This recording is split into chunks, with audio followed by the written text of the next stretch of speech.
G'day trendsetters.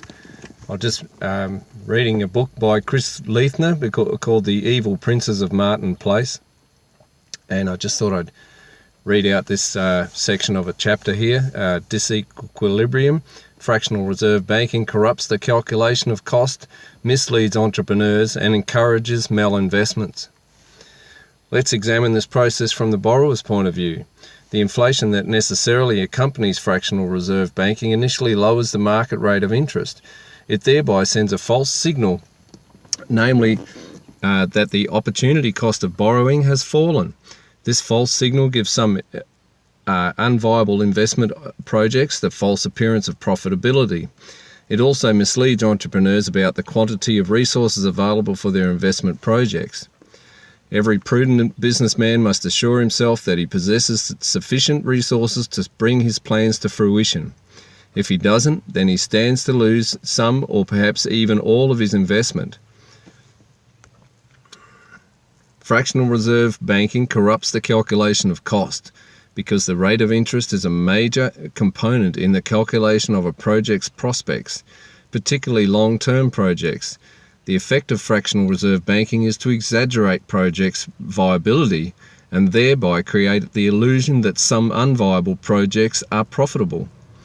Entrepreneurs who undertake them begin with resources which actually exist, yet the completion of long-term projects requires resources which don't exist at their commencement.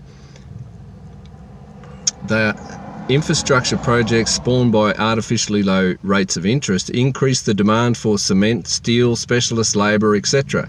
This demand places upward pressure upon prices, and the boom gathers steam, tends to push these prices above those in these projects' original budgets. The higher prices squeeze the project's profit margin, and still higher prices may turn the project into a loss maker. It is not that cement, labour, etc. no longer physically exist. Economically, they no longer exist at the prices required to complete the project profitably. Because they have become unaffordable, these resources no longer exist in financial terms. A game of musical chairs, which has more contestants or investment projects than available seats, resources for example, and in which somebody will necessarily be disappointed, that is, incur losses or even become bankrupt, when the music or boom stops, remains a fitting analogy.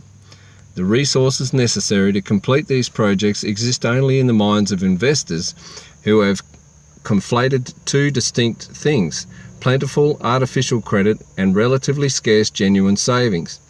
Existing resources have been poured into projects whose rising unprofitability means that they cannot be completed.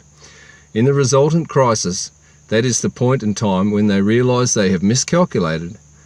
Investors must curtail or even abandon many of their projects. Accordingly, the opportunity cost and material sunk into them is lost forever. It is vital to understand that the end of the boom does not cause difficulties.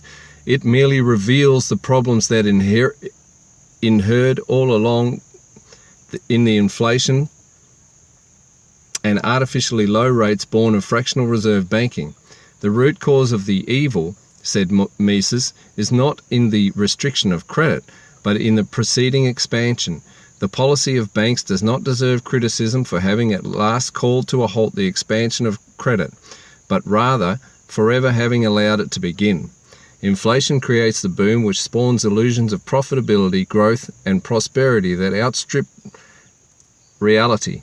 The defining feature of booms is not that they are periods of good business, rather they are irrationally exuberant times when capital is squandered on bad investments.